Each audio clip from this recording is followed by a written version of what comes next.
मेरी रेसिपीज पसंद आई है तो मेरे चैनल को सब्सक्राइब कीजिए और बेल आइकन दबाना मत भूलिए। और भी मजेदार रेसिपीज देखने के लिए मेरे चैनल द किचन कहानियां से जुड़े रहिए।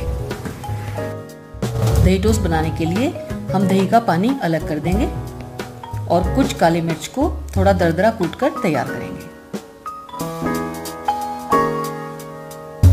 अब ये गाढ़ी दही में ये काली मिर्च पाउडर आधा चम्मच गरम मसाला, नमक स्वाद के अनुसार, आधा चम्मच हल्दी और कुछ बारीक कटे हुए धनिया के पत्ते डाल देंगे और इसको अच्छी तरह फेंट कर हम मिक्सचर तैयार करेंगे। दही गाढ़ा होना चाहिए और ये हमारा मिक्सचर तैयार है। अब हम ब्रेड स्लाइस लेंगे और इस मिक्सचर को अच्छी तरह से ब्रेड के एक सतह पर स्प्रेड करेंगे।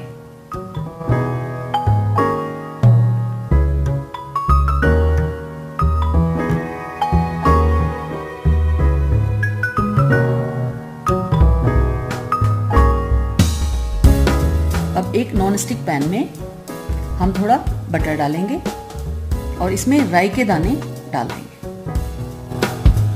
अच्छी तरह इसको गरम करेंगे। जब राई के दाने चटकने लगेंगे तो ब्रेड को हमने जिधर मिक्सचर लगाया था उस तरफ से हम नॉन स्टिक पैन में डाल देंगे और इसको अच्छी तरह दोनों साइड मक्खन लगाते हुए हम सेक लेंगे। और ये हमारा दही टोस्ट तैयार हो रहा है। इसी तरह से हम बाकी सभी टोस्ट तैयार करेंगे। दही डालने से इनमें बहुत अच्छा टेस्ट आता है और ये बहुत झटपट रेसिपी है। आप इसको फटाफट बना सकते हैं, नाश्ते में काम आएगा ये, और आप टिफिन में भी इसको बच्चे को दे सकते हैं।